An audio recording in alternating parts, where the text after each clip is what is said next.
जो महंगाई है, जो चरम सीमा पे है, 7% से कम हो ही नहीं रही, जबकि आरबीआई का टारगेट है 4%। ये आरबीआई का इम्तिहान का वक्त नहीं, ये सरकार के इम्तिहान का वक्त है। सरकार क्यों नहीं उचित कदम उठा रही है कि महंगाई कम करें? उससे पहले भी हमारी आर्थिक स्थिति कोई तंदुरुस्त नहीं थी, बहुत खराब थी। किस तरह जब से मोदी सरकार आई है नाकाम रही है।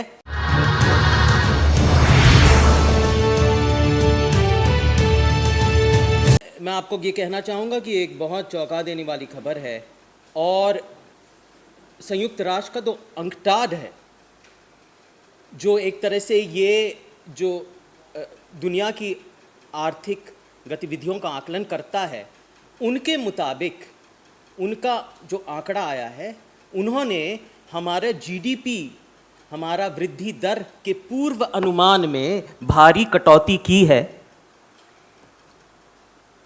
पूर्व अनुमान में भारी कटौती की है।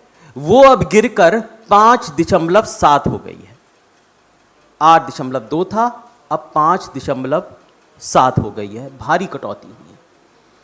तो एक तरफ ये हो रहा है, दूसरी तरफ मैं आपको बताना चाहूँगा कि भारत जोड़ो यात्रा जोर शोर से आगे बढ़ रही है, और ऐसे ही आर्थिक और सामाजिक मुद्दों को लेके वो आगे बढ़ रही है। और जो हजूम है, जो उत्साह है, जो उमंग है, जो ऊर्जा है, वो आपके सामने है, आप देख रहे हैं रोज उसको।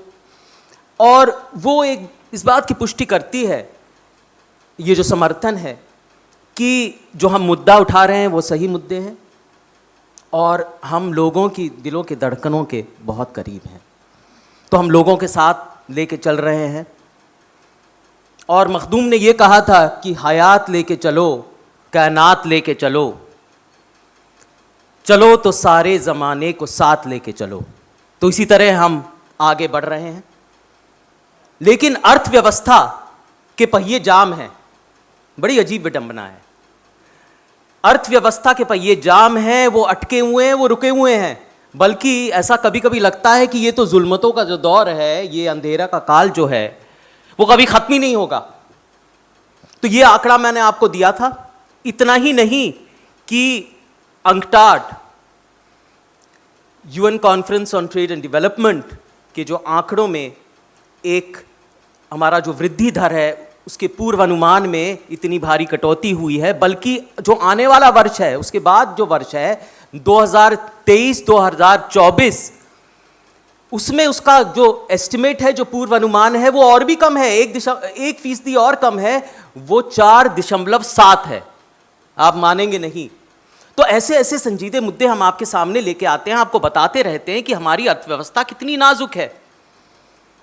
देखिए, सकल घरेलू उत्पाद होता क्या है, 2 मिनट वक्त दीजिए, कि सकल घरेलू उत्पाद या हमारा विकास दर हमारी जो अर्थव्यवस्था की सेहतमंदी बताता है, वो कितनी तंदुरुस्त है, वो कितनी स्वस्थ है।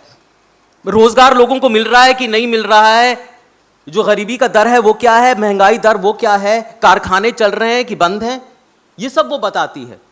और अगर ऊंची है, जैसे यूपीए के समय में हमारी जो अर्थव्यवस्था का जो विकास दर था, वो 8% से ज़्यादा था। 10 साल की औसत थी 8% से ज़्यादा। एक तरह से हमने वो विकास दर एक तोहफे में दिया था इस सरकार को, और वो लुढ़क के कहां पर आ गया है आप जानते हैं।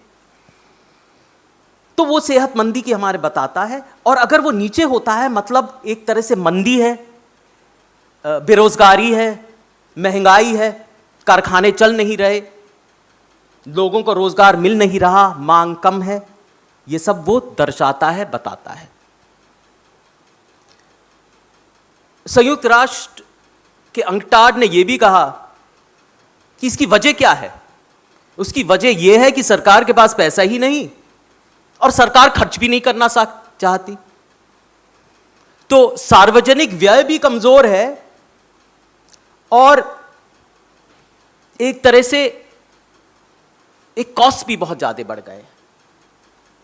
पिछले हफ्ते आपको याद होगा कि जो मॉनेटरी पॉलिसी कमेटी है, उसकी मीटिंग हुई थी।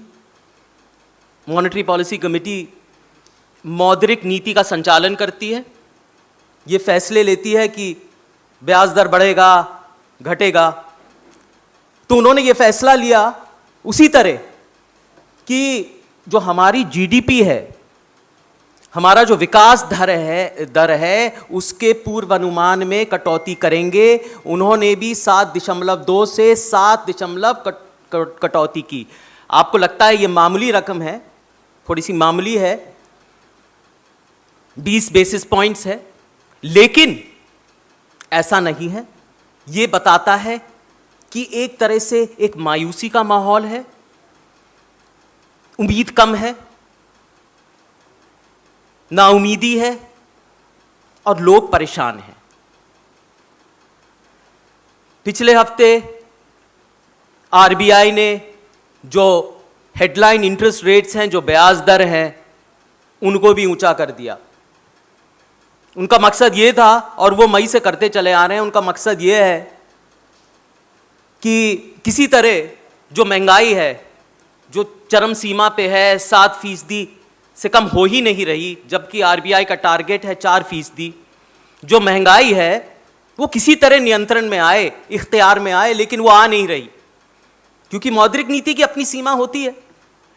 ये आरबीआई का इम्तिहान का वक्त नहीं, ये सरकार के इम्तिहान का वक्त है। सरकार क्यों नहीं उचित कदम उठा रही है कि महंगाई कम करें और जो हमारा जो जीडीपी है उसको बढ़ाएं, उसके पूर्वानुमान में इतनी भारी कटौती ना हो। और यही नहीं, एक ट्रेंड हमें देखने को मिल रहा है। जो अंतर्राष्ट्रीय जो संस्थाएं हैं, जो इदारे हैं, वो सब वृद्धि दर के पूर्वानुमान में कटौती करते आ रहे हैं। मैं आपके सामने कुछ आंकड़े रखना चाहता हूं। SBI, state bank of India ने पहले तो जीडीपी रखा था आने वाले वित्त वर्ष का 7.5 और वो घटा के 6.8 हो चुका है। फिच जो इंटरनेशनल अंतर्राष्ट्रीय रेटिंग एजेंसी है, और इन रेटिंग एजेंसीज की सरकार बड़ी कड़ी नजर रखती है। फिच ने पहले तो अनुमान रखा था 7.8, वो गिर के 7 हो गया है। मूडीज, जिस पे सरकार बड़ी कड़ी नजर रखती है, उन्होंने गिराकर 1% गिराया है। तकरीबन 8.8 था, वो 7.7 हो गया है। गोल्डमैन सैक्स ने भी उसी तरह गिराया है, इंडिया रेटिंग्स ने भी उसी तरह गिराया है। तो आप देख रहे हैं एक ट्रेंड है कि हमारा जो सकल घरेलू उत्पाद है, जो हमारे जो अर्थव्यवस्था है, उसकी सेहतमंदी को दर्शाता है, उसके पूर्वानुमान में बार बार कटौती होती चली आ रही है। और मुझे लगता है ताज्जुब नहीं होना चाहिए कि अगली 2 महीने बाद मॉनेटरी पॉलिसी कमेटी की जो मीटिंग होगी, आरबीआई दोबारा उसको और गिरा देगी, उसमें गिरावट आएगी। तो इसमें आपको ताज्जुब नहीं होना चाहिए अगर ऐसा हुआ तो। देखिए, मैं थोड़ी सी पृष्ठभूमि में जाना चाहता हूं।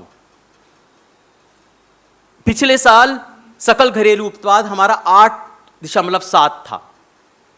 मतलब इतनी खुश होने की जरूरत नहीं, सरकार तो बहुत खुश हो रहे थे, लेकिन वो लो बेस पे था, क्योंकि उससे पहले हमारा जो सकल घरेलू उत्पाद था, जो जीडीपी था, जो विकास दर था, उसका भारी संकुचन हुआ था। वो -6.6 था, -6.6।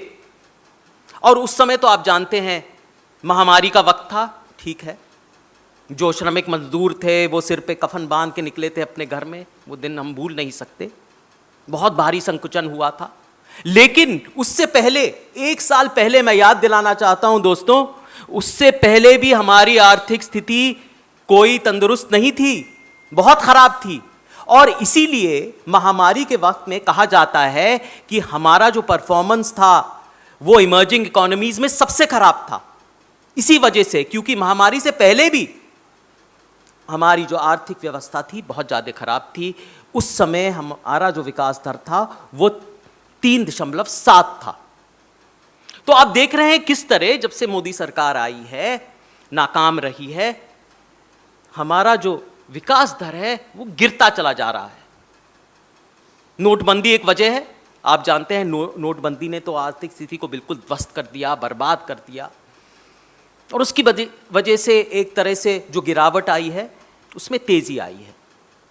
तो इसका असर क्या हुआ, मैं आपको बताता हूं इसका असर क्या हुआ। और हम अभी जीडीपी की ही बात कर रहे हैं। एसबीआई की एक रिपोर्ट के मुताबिक 2017-18 में जो असंगठित क्षेत्र है, जो इनफॉर्मल सेक्टर है, जहां पर हमारा 90 से 95% श्रमिक बल जहां पर काम करता है, वो सेक्टर, उसका योगदान हमारे सकल घरेलू उत्पाद में, हमारी जीडीपी में करीब 50 से ज्यादा था योगदान। 92 करीब, हाँ 50 करीब था। वो गिरकर अब एसबीआई के मुताबिक गिरकर 20 से कम हो गया है।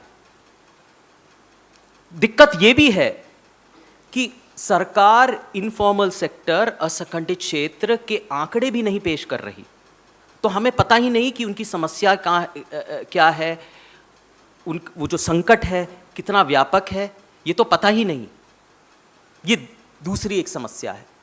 इसी तरह सरकार के ही रिपोर्ट से, और मैं सरकार के आंकड़े दे रहा हूं, उन्हीं की रिपोर्ट से, जो एमएसएमईज हैं, 6000 के करीब एमएसएमईज, 5907 एमएसएमईज 2 साल में बंद हो चुके हैं। तो आप देख रहे हैं कि कितना भारी संकट है। इस तरह वित्त मंत्री जी ने संसद में कहा था कि हमारा एनपीए तो कम हुआ है, नॉन परफॉर्मिंग एसेट्स बहुत ज़्यादा कम हुए हैं, 5.9 है, लेकिन ये वो भूल रही हैं कि जो एमएसएमईज थे उनके एनपीएज 9% से भी ज़्यादा हैं। इस पर वो तवज्जो दे ही नहीं रहे। देखिए, समस्या ये है कि जो मांग है, जो प्राइवेट कंजम्पशन है, जिसका बहुत भारी योगदान होता है हमारे सकल घरेलू उत्पाद पे, वो बहुत कम है, वो बहुत ज़्यादा कमज़ोर है। और जब तक मांग नहीं होगी तो कारखाने चलेंगे नहीं, जो कारोबार चलेंगे नहीं, कारोबार चलेंगे नहीं तो लोगों को रोजगार मिलेगा नहीं, रोजगार मिलेगा नहीं तो लोगों के घर में, उनकी जेब में तनख्वाह आएगी नहीं, तनख्वाह नहीं आएगी तो पैसे नहीं होंगे, पैसे नहीं होंगे तो मांग नहीं होगी, और जो अर्थव्यवस्था का जो पहिया है वो चल नहीं पाएगा, वो हमेशा जाम रहेगा। तो ये तो बहुत भारी समस्या है। ये एक मुख्य समस्या है अर्थव्यवस्था की पहिया जाम होने की। कारोबार अब निवेश कर नहीं रहे क्योंकि मांग है नहीं। जो ब्याज दर कम थे उसका फायदा उठा के वो अपनी बैलेंस शीट्स मजबूत कर रहे हैं, निवेश नहीं कर रहे, और सिलसिला जारी है। आंकड़े आपके सामने हैं।